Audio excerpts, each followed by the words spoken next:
Thank you, Tanya. Thank you all for being here. As mentioned, my name is Gareth Thomas. I'm the President and CEO of Westhaven Gold Corp. Today I'll be giving you an update on our activities on the Spence's Bridge Gold Belt in southwestern British Columbia. I guess you know how to do this.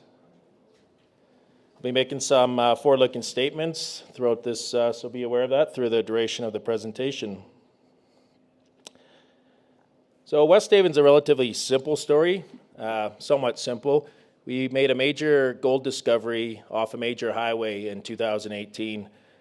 Some high-grade gold intercepts include 23 meters of 37 grams per ton gold, which was just discovered last year.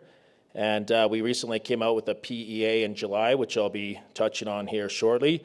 I should sort of reiterate or mention that PEA is just the start. We're certainly an exploration-focused company here and doing lots of good exploration right now, as you'll see shortly. Here's a look at what's known as the Spence's Bridge Gold Belt. For some of you that aren't familiar with it, you'll see our four properties there outlined in darker blue, where the lighter blue is the Spence's Bridge Gold Belt behind that. Westhaven has four projects covering a little over 37,000 hectares on this belt, which are 100% owned, and our Shovel Nose flagship property, which I'll be speaking about mainly today, is a little over 17,000 hectares, which today remains relatively underexplored. You got Highland Valley, Tex Highland Valley up to the east of our Skunk North property. That's the largest open pit mine in Canada. You got New Gold's New Afton to the north of there. And you got Hudbay's Copper Mountain down to the south, so a very good mining jurisdiction and a good place to work. Little history on the Spence's Bridge Gold Belt. Well, not a history on the Spence's Bridge Gold Belt, but the Fraser River Gold Rush took place here, started in 1857, which really was what the province of British Columbia was born from, was this gold rush, which brought in an estimated 20,000 people from the 49 gold rush, which then coincidentally went up to Barkerville through to Yukon. And the point of this slide is that Westhaven, we believe that the lode source of this placer mining is coming from this Spence's Bridge Gold Belt. Here's a look, as mentioned, at our Shovel Nose. This is our flagship gold property. Literally goes across the Coquihalla Highway, a 6-lane highway there. 2.5-hour drive from the city of Vancouver and a 30-minute drive from Merritt, where we have our main facility and most of our staff. I got a major power line there to the north, as you can see, and we actually have another power line, a smaller one, riding almost right through where our PEA is, very coincidentally there, and heavily logged with over 400 kilometers of roads here, so very good infrastructure, very good location, and I think you'll see that reflected in our PEA here shortly. As mentioned, we came out with the PEA in July of this year, and this was following up on our resource. We put out our maiden resource in January of 2022. This didn't cost us much more money. We didn't have to drill any more holes. It was a no-brainer for us to sort of backstop or prove that this area certainly has the potential to host economic mineralization. So the PEA is just in that little yellow box there you see. And so keep that in mind here. That's just that yellow rectangle where this PEA, where these numbers are coming from. So after the big number there is our after-tax IRR of 32.3%. And of course, the low cost, all-in sustaining cost of $752 US. And this would be an initial capex. We're looking at about 140 million Canadian with about a 20% contingency cost there. 9.5-year mine life. And once again, the big point moving forward here is we got a ton of exploration upside where we think this is a start, but it's a good start for sure. But we're continuing to find more ounces, and that's our strategy here moving forward. Just another look there at where we fall in terms of all-in sustaining cost and gold margin there as well. And if anyone's interested in more information on this, we put out about September 1st, I think we have a news release out that has the full report there as well. Now into exploration here, which is really our bread and butter here, and we've done, I think, a really good job in in exploring this Zone 1 trend, which you see outlined in red there. You'll see the vein Zone 2 in blue and the third vein zone there in green. South Zone where the PEA is. Obviously our discovery hole there. Lear, we discovered this after the South Zone, so this is not in our resource, not in our PEA. Last year we drilled 8 meters at 20.22 grams per ton gold, not in our PEA, I'll remind you of that as well. Last year, our biggest drill intercept to date, highest grade, 23 meters at 37 grams gold, and a little over 200 grams per ton silver. Once again, not in our PEA, not in our resource. So these are things we're looking to add here in the near future to show us a little bit more scale here.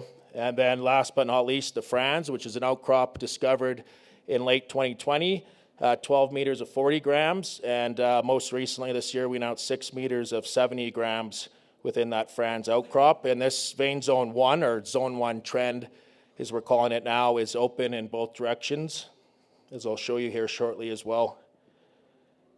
Long section, there we are, Zone 1 trend. You'll see some of those intercepts as I just mentioned there, and South Zone up to almost 500 gram meters, up to FMN, almost 900 gram meters there, and of course Franz. So as you can see, lots of high-grade gold along this Zone 1 trend. We're still exploring this, but it's also we're also exploring many periphery targets. This is a very underexplored property, and not to mention our 3 other projects that remain underexplored as well. Just going to try and, there's the pointer.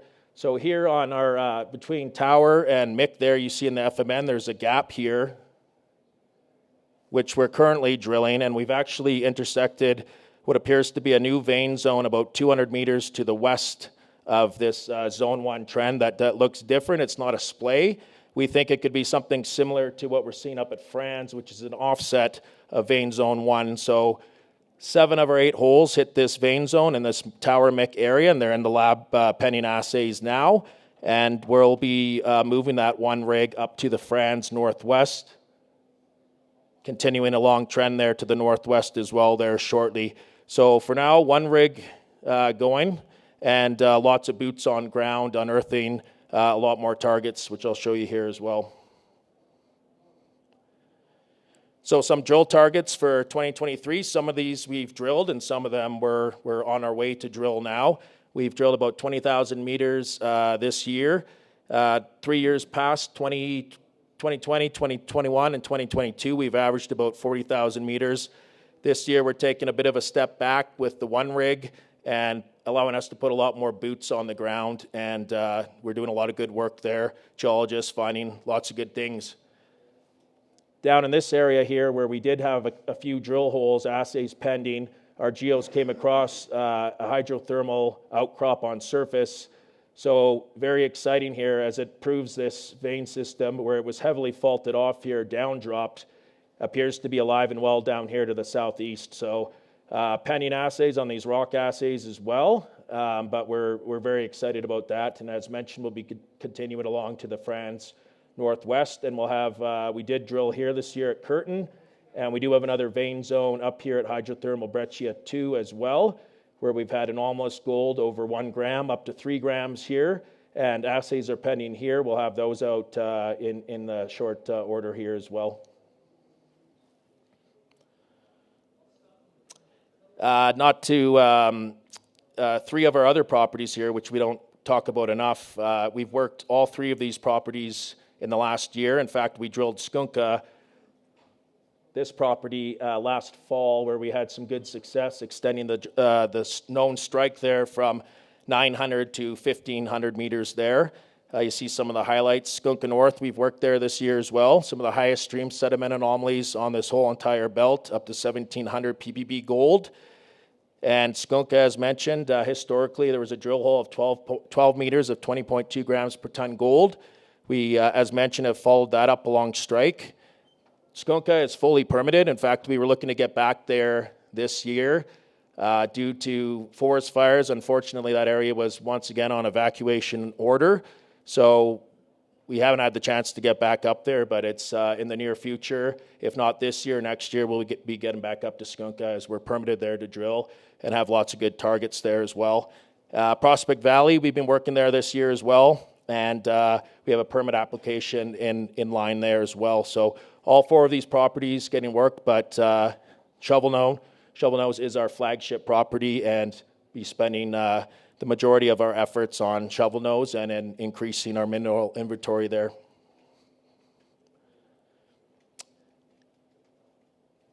Yeah, responsible exploration is a no-brainer where we are in British Columbia. It's just the way things are these days.